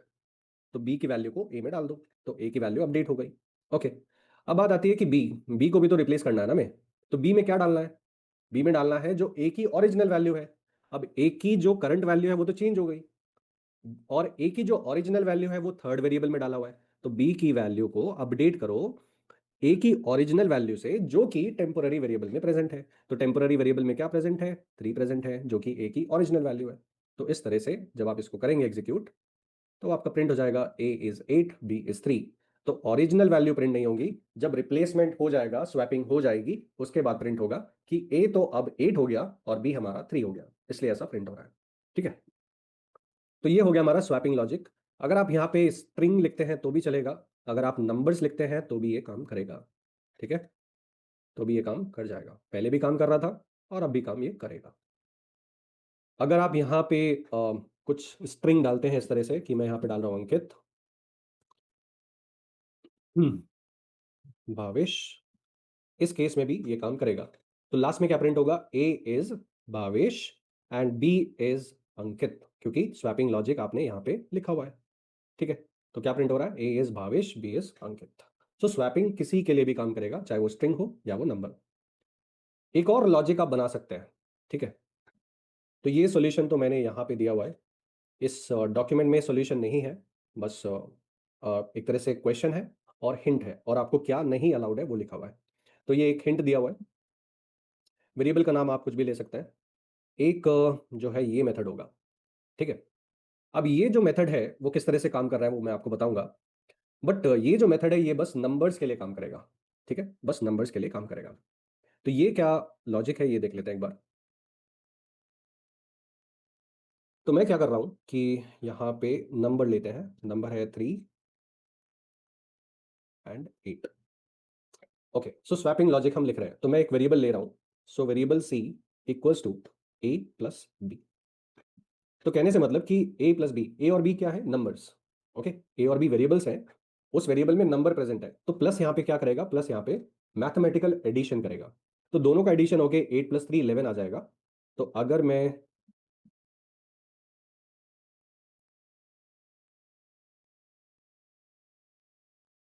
देखो, ये जो है इसको मैं अभी कमेंट आउट कर देता हूँ। ठीक है, कॉन्सोल को क्लियर कर लेते हैं। तो अभी मैंने क्या लिखा? Console dot log A, console dot log B and console dot log C. ठीक है, तो अभी ये जो है इसको मैं कॉपी कर लेता हूँ। तो मैंने क्या बोला कि एक वेरिएबल लो सी, और सी में ए प्लस बी एडिशन करके वो वैल्यूज में डाल दो। तो अभी क्या होता है देखते हैं। तो क्या प्रिंट हो रहा है? 11 प्रिंट हो रहा है। तो ए की वैल्यू 3, बी की वैल्यू 8 एंड सी की वैल्यू 11। ओके, 8 + 3 11। अब मैं क्या बोल रहा हूँ? मैं बोल रहा हूँ कि अब मुझे ए की वैल्यू को अपडेट करना है। ठीक है, तो ए की वैल्यू कैसे अपडेट होगी? अब देखिए, ये ए की वैल्यू है। ठीक है, ये बी की करंट वैल्यू है, ये ए प्लस बी की वैल्यू है। ठीक है, अगर मैं ए प्लस बी की वैल्यू जो कि अभी सी है, ये सी की वैल्यू -3 करता हूं तो मेरे पास 8 आ जाएगा। ठीक है, तो मैं बोल रहा हूं कि आप कैलकुलेट करो सी माइनस बी। ठीक है, C minus B. So C minus B जब कैलकुलेट होगा तो क्या होगा? सी की वैल्यू है 11, बी की वैल्यू है 8। सो सी माइनस बी हो जाएगा 11 - 8 यानी कि 3। 3 आपको किस वैल्यू में चाहिए? बी में चाहिए, तो आप यहां पे लिख दो B equals to C minus B. तो पहले आप सी माइनस बी कैलकुलेट करो, जो कि होगा आपका 11 - 8, जो भी कैलकुलेशन करके आएगा, जो कि आपका आएगा 3, उस 3 वैल्यू को बी में अपडेट कर दो, ये मैं बोल रहा हूँ। तो पहले सी माइनस बी कैलकुलेट करो, जो भी वैल्यू आएगा उसको बी में डाल दो। तो बी की वैल्यू क्या हो जाएगी, देख लेते हैं एक बार। तो अभी हमने बस बी की वैल्यू को अपडेट किया, ठीक है। तो एक बार देख लेते हैं इसको। ओके, ध्यान रखना ये 2 बार प्रिंट होगा, ठीक है। इस लाइन के बाद ये प्रिंट होगा, इस लाइन के बाद ये प्रिंट होगा, ठीक है। तो देखते हैं। तो ए की ओरिजिनल वैल्यू, बी की ओरिजिनल वैल्यू, ए प्लस बी। फिर उसके बाद ए की वैल्यू क्या है 3, बी की वैल्यू 3 हो गई, यानी कि बी की वैल्यू तो अपडेट हो गई। और ये है आपका सी, जो कि अभी भी एज इट इज है, ठीक है। तो बी की वैल्यू तो अपडेट हो गई, अब मुझे ए की वैल्यू को अपडेट करना है। तो मैं क्या बोलूंगा, देखो, जो सी की वैल्यू है वो क्या है 11, ठीक है। अब सी की वैल्यू है 11, तो 11 में से मैं क्या सब्ट्रैक्ट करूं कि मेरे पास 8 आ जाए। देखिए, मुझे ए की वैल्यू 8 चाहिए, तो 11 - 3 करना होगा। तो मैं क्या कर रहा हूं कि अब मैं सी माइनस ए भी बोल सकता हूं, सी माइनस बी भी बोल सकता हूं, क्योंकि ए और बी दोनों के अंदर क्या है, ए और बी दोनों के अंदर 3 है। तो मैं सी माइनस ए भी बोल सकता हूं, सी माइनस बी भी बोल सकता हूं, दोनों केस में 8 हमारा आंसर आएगा। तो सपोज मैं बोल रहा हूं कि सी माइनस ए। तो सबसे पहले सी माइनस ए कैलकुलेट करो। ओके, तो सी क्या है 11, ए क्या है, ए की ओरिजिनल वैल्यू ही है अभी तक। तो सी माइनस ए कैलकुलेट करो, और जो भी कैलकुलेशन के बाद रिजल्ट आएगा, ए वेरिएबल की वैल्यू उसमें अपडेट कर दो। तो सबसे पहले क्या होगा, सी की वैल्यू है 11, ए की वैल्यू है 3, ये कैलकुलेशन होगा। ये कैलकुलेशन करने के बाद आपके पास 8 आएगा। ये 8 आने के बाद वो ए में असाइन हो जाएगा, ऐसा होगा, ठीक है। ऑलराइट, तो अब वापस से एक बार देख लेते हैं, फिर से एक बार देखते हैं। तो लास्ट में क्या प्रिंट हो रहा है, देखिए। सो ए की वैल्यू 8 हो गई, बी की वैल्यू 3 हो गई, और सी की वैल्यू 11। तो आपने क्या किया, 2 नंबर्स थे आपके पास, ठीक है। दोनों नंबर्स को ऐड करके एक थर्ड वेरिएबल में डाल दिया। तो 3 and 8 and 3 + 8। अब 3 + 8 में से 3 सब्ट्रैक्ट करोगे तो 8 आ जाएगा। 3 + 8 में से 8 सब्ट्रैक्ट करोगे तो 3 आ जाएगा। सो 3 + 8 आपने बनाया, उसमें एक बार 3 सब्ट्रैक्ट करो, एक बार 8 सब्ट्रैक्ट करो। 3 सब्ट्रैक्ट करोगे तो 8 आ जाएगा, 8 सब्ट्रैक्ट करोगे तो 3 आ जाएगा। कहने से मतलब ये है बस कि भैया आपने ए प्लस बी बना लिया, यानी कि 3 + 8। अब 3 + 8 में से आप बी की वैल्यू सब्ट्रैक्ट करोगे तो ए आ जाएगा, और ए की वैल्यू सब्ट्रैक्ट करोगे तो बी आ जाएगा, ठीक है। तो इस तरह से ये लॉजिक बन रहा है। तो यहाँ पे करंटली हो क्या रहा है कि सी माइनस बी ए की वैल्यू कैलकुलेट करके देगा आपको, ए की वैल्यू बी में जा रही है। सी माइनस ए आपको बी वैल्यू कैलकुलेट करके देगा, या जो कैलकुलेशन होगी वो बी वैल्यू के बराबर होगी, और बी वैल्यू ए को असाइन हो जाएगी। तो सबसे पहले सम करो, सम में से ए की वैल्यू सब्ट्रैक्ट करो तो बी मिल जाएगा, बी की वैल्यू सब्ट्रैक्ट करोगे तो ए मिल जाएगा। तो इस तरह से ये काम कर रहा है। अभी मैं ये console.log हटा देता हूं। तो ये हमारा स्वैपिंग लॉजिक हो गया कि ए प्लस बी कैलकुलेट करो, ए प्लस बी माइनस बी हो जाएगा हमारा ए, तो बी इक्वल्स टू ए हो जाएगा।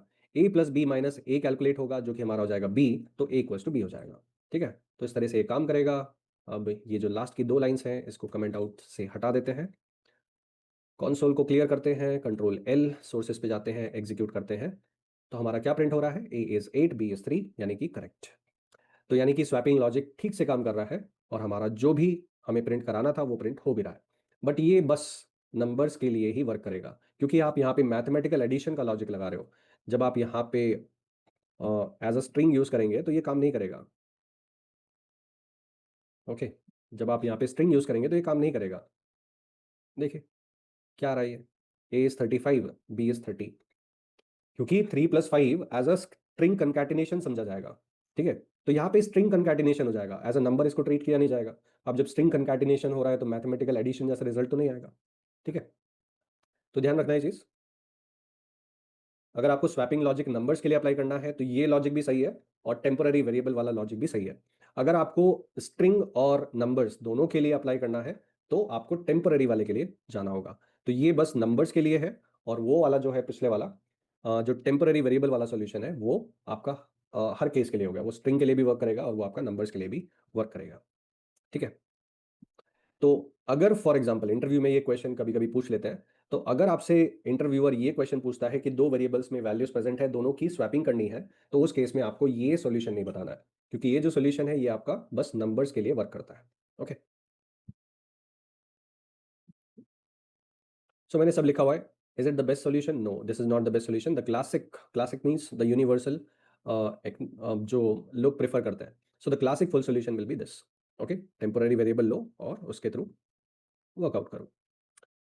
ठीक है, तो ये हमारा स्वैपिंग ऑफ वैल्यूज हो गया। अब नेक्स्ट हमारी बात आती है नेमिंग। सो जब हम वेरिएबल को नेम्स दे रहे हैं, तो जो नेम्स हैं वो थोड़ा मीनिंगफुल होने चाहिए। अब मीनिंगफुल होने चाहिए, ठीक है। अब मेरे लिए क्या मीनिंगफुल है या किसी और के लिए क्या मीनिंगफुल है, वो तो हमारी सोच के ऊपर डिपेंड करता है ना। तो कुछ रूल्स हैं बेसिकली, वो रूल्स के अकॉर्डिंग ही हम वेरिएबल को नेम्स दे सकते हैं। ठीक है, तो सबसे पहले हम क्या करते हैं, ये देखो।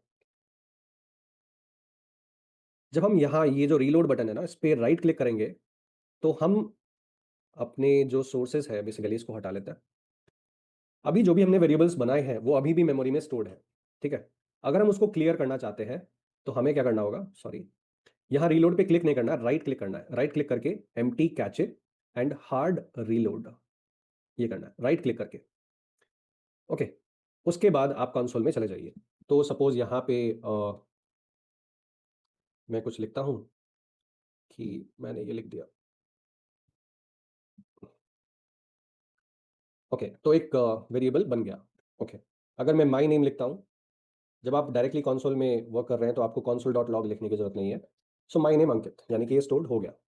अगर आपको इसको डिलीट करना है, फॉर एग्जाम्पल आप चाहते हैं कि कुछ रिजल्ट ना आए, तो फिर से रीलोड कीजिए इसको। अब आप अगर माई नेम लिखते हैं तो कुछ नहीं आएगा, क्योंकि वो मेमोरी से डिलीट हो गया। ठीक है ना। तो वेरिएबल्स को अगर आपको नेम करना है तो कुछ इस तरह से नाम देना होता है। मैं फिर से एक बार कॉपी करता हूँ। तो देखिए, ये है वेरिएबल का नाम। ठीक है, इस वेरिएबल के नाम में दो वर्ड्स हैं, एक वर्ड है माई और एक वर्ड है नेम। तो जो पहला वर्ड है उसको तो स्मॉल केस, जो आपका फर्स्ट लेटर है वो स्मॉल केस में रहेगा। तो पहले वर्ड का फर्स्ट लेटर स्मॉल केस में रहेगा, और जो उसके बाद जितने भी वर्ड्स आएंगे वो कैपिटल से स्टार्ट होंगे। ओके, वो कैपिटल से स्टार्ट होंगे। फॉर एग्जाम्पल, एक मेथड आपको मैं इन फ्यूचर बताऊंगा जो कि जावास्क्रिप्ट डेवलपर्स ने क्रिएट किया हुआ है, इनबिल्ट फंक्शन है। तो अगर आपको वेरिएबल का नाम देना है तो आप कुछ इस तरह से दे सकते हैं, get capital E element by third word, so capital B by ID. Okay, तो आप देखिए, आईडी एक वर्ड है, बाय एक सेकेंड वर्ड है, एलिमेंट एक थर्ड वर्ड है, और गेट आपका फर्स्ट वर्ड है। तो चार वर्ड्स प्रेजेंट है। तो जो पहला वर्ड होगा उसका फर्स्ट लेटर तो स्मॉल में रहेगा, बाकी के जो तीन वर्ड्स हैं उनका पहला लेटर जो होगा वो कैपिटल केस में होगा। इसको बोला जाता है कैमल केस। ओके, केस मतलब upper case lower case. Camel casing में जो पहला वर्ड होगा उसका फर्स्ट लेटर स्मॉल में रहेगा, बाद के जितने भी वर्ड्स हैं उनका फर्स्ट लेटर बोल रहा हूं मैं, सारे लेटर्स नहीं, बाद के जितने भी वर्ड्स हैं उनका फर्स्ट लेटर कैपिटल में रहेगा। तो इसलिए आप जो भी इनबिल्ट फंक्शन जावास्क्रिप्ट आपको प्रोवाइड करता है, उनके अगर आप नाम पे थोड़ा सा फोकस करेंगे तो उनके नाम में भी यही कन्वेंशन यूज होगा। तो आपको भी यही कन्वेंशन यूज करना है। ऐसा नहीं है कि इतना बड़ा नाम आप नहीं ले सकते हो, इससे बड़ा भी ले सकते हो। बट जब आप नेमिंग कन्वेंशन दे रहे हो तो आपको एक अच्छा नाम लेना चाहिए। इससे होगा क्या, इससे होगा ये, अ, एक ये देख लीजिए। देखो, वेरिएबल का नाम मैं ये भी दे सकता हूँ, बट ये जो वेरिएबल का नाम है ये क्या आपको याद रहेगा? क्या इस वेरिएबल के नाम से ये समझ में आ रहा है कि ये जो डेटा है उसका क्या मतलब है? नहीं। तो वेरिएबल के नाम मीनिंगफुल होने चाहिए। वेरिएबल के नाम पास्कल के सॉरी कैमल केस में होने चाहिए। ठीक है, उसके बाद आप क्या क्या यूज कर सकते हैं, आप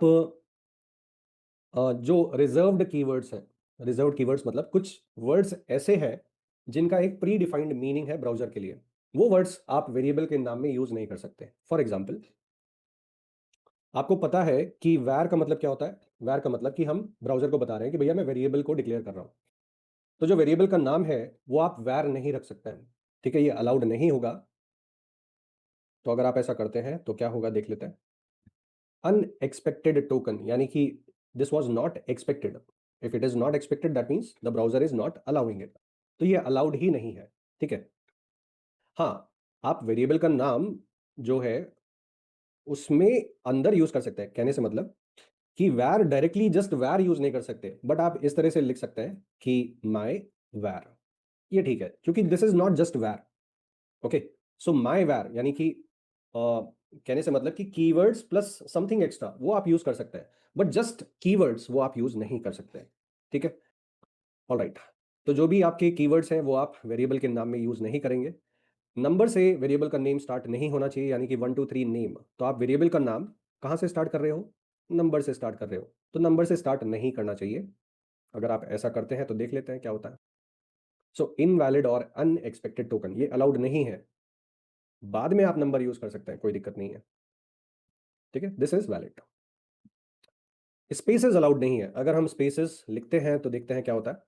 अगेन, अनवैलिड आइडेंटिफायर नेम, तो होगा क्या कि इस माई को वेरिएबल का नाम समझा जाएगा, उसके बाद ब्राउजर कंफ्यूज हो जाएगा कि ये पार्ट क्या है।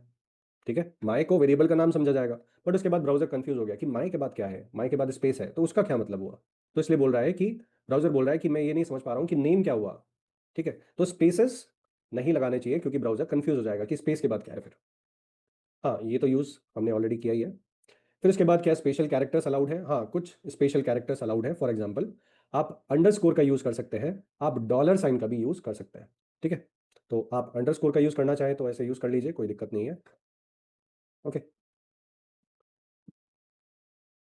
The camel casing is the industry standard. So the first word starts with a lower case letter, after that every word will start with a capital letter first. Okay, so game level अगर आपको लिखना है, सो everything should not be in small case, L should be this L should be in capital case. Okay, my ambition.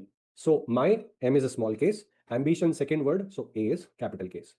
ऐसा क्यों बोल रहे हैं? इससे होगा क्या कि वेरिएबल नेम्स पहली बात तो आपको मीनिंगफुल देना है, और जब आप इस तरह से जो सेकंड वर्ड है थर्ड वर्ड है फर्स्ट लेटर को कैपिटल कर देते हैं तो पढ़ने में आसानी होती है। ऐसा क्यों बोल रहा हूं मैं? फॉर एग्जाम्पल, अगर आप ये लिखते हैं ओके, ये लिखता है तो इजिली रीडेबल है, इवन दो दो वर्ड्स हैं, इजिली रीडेबल है that this is therapist and finder. Okay, अगर आप नहीं लिखते हैं, इस तरह से आप नहीं लिखते हैं, आपने सब कुछ स्मॉल केस में लिख दिया,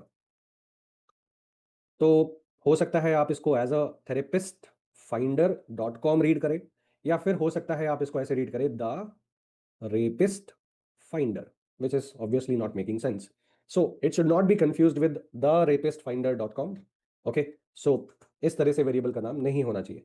तो बेसिकली जो कैमल केस हो गया उससे होता क्या है कि एक हम स्पेसेस तो नहीं दे रहे हैं, और वर्ड्स को सेपरेट भी करना है, तो जो भी बात के वर्ड्स आएंगे उसका फर्स्ट लेटर कैपिटल कर दो, सो दैट हमें पता लग जाए ओके ये एक वर्ड है, ये एक वर्ड है, ये एक वर्ड है। ठीक है, तो इस तरह से ये लॉजिक बनाया गया है। तो हर जगह जो वेरिएबल की नेमिंग है उसमें कैमल केस कन्वेंशन यूज होगा। ठीक है, कैमल केस में फर्स्ट वर्ड का फर्स्ट लेटर स्मॉल में रहता है। ठीक है, बाद के वर्ड्स में पहला लेटर कैपिटल होता है। All right, so this is all about the variables and it's naming conventions. Okay, तो ये सब डॉक्यूमेंट मैं आपको शेयर कर दूंगा। ठीक है, so in this video we have discussed about prompt function, how to name variables, what are variables, why the programming community have given us a tool something called as variables। ये आया क्यों programming logic में? तो memory location को एक नाम देंगे तो हमारे लिए उसको उस डेटा को फेच करना आसान होगा, तो इसलिए ये कंसेप्ट यहाँ पे आया है। ठीक है, फिर वेरिएबल्स और स्ट्रिंग को कंबाइन करके मीनिंगफुल मैसेज कैसे लिखते हैं, यूजर से जो इनपुट लिया उसको हम वेरिएबल में कैसे स्टोर करते हैं। फिर उसके बाद हमने एक एग्जांपल देखा, एक्सरसाइज देखी जिसमें हम दो वेरिएबल्स की वैल्यूज को स्वैप कर रहे हैं या फिर स्विच कर रहे हैं, एक्सचेंज कर रहे हैं, इंटरचेंज कर रहे हैं। फिर उसके बाद हमने ये भी देख लिया कि कंसोल को क्लियर कैसे करना है, तो उसके लिए जो आपका रीलोड बटन है उस पर आप जाके राइट क्लिक करेंगे और empty cache and hard reload पे क्लिक करना होगा, सेलेक्ट करना होगा। ठीक है, तो मल्टीपल चीज़ें हमने यहाँ पे देख ली, और ये अभी मैं ये नहीं बोलूँगा कि वेरिएबल से रिलेटेड हमने सब कुछ डिस्कस कर लिया, या फिर डेटा टाइप से रिलेटेड हमने सब कुछ डिस्कस कर लिया, तो ऐसा मैं नहीं बोलूँगा। बट हाँ, अभी फिलहाल के लिए जिस तरह से मैंने कोर्स डिज़ाइन किया है, these are the must know things. Okay, कुछ आगे और चीज़ें हैं जो कि डेटा टाइप्स में भी आएंगी, जो अभी तक मैंने डिस्कस नहीं की हैं, बट मैं उनको बाद में लेना चाहूँगा, क्योंकि अगर उसको पहले लेते हैं तो मुझे ऐसा लगता है कि स्टूडेंट कन्फ्यूज हो जाते हैं, तो वो कन्फ्यूजन मैं बिगिनिंग ऑफ द लेक्चर में नहीं चाहता हूँ। तो वो सब चीज़ें अगर आप सोच रहे हैं कि सर आपने नल, अनडिफाइंड, नॉट अ नंबर, ये सब क्यों नहीं लिया, तो वो मैं बाद में लूंगा, सो दैट जो कंफ्यूजिंग पार्ट्स हैं वो थोड़ा सा बाद के लिए रहे। अभी आपको कंफर्टेबल होना है क्योंकि मैं ये एज्यूम कर रहा हूँ कि ये आपके लिए नया लैंग्वेज है। ठीक है, तो इस तरह से हम इस वीडियो को एंड कर रहे हैं, तो हमारा यहाँ पे वेरिएबल्स खत्म हो जाता है। अब थोड़ा सा आगे स्ट्रिंग से रिलेटेड कुछ बात करेंगे, ठीक है?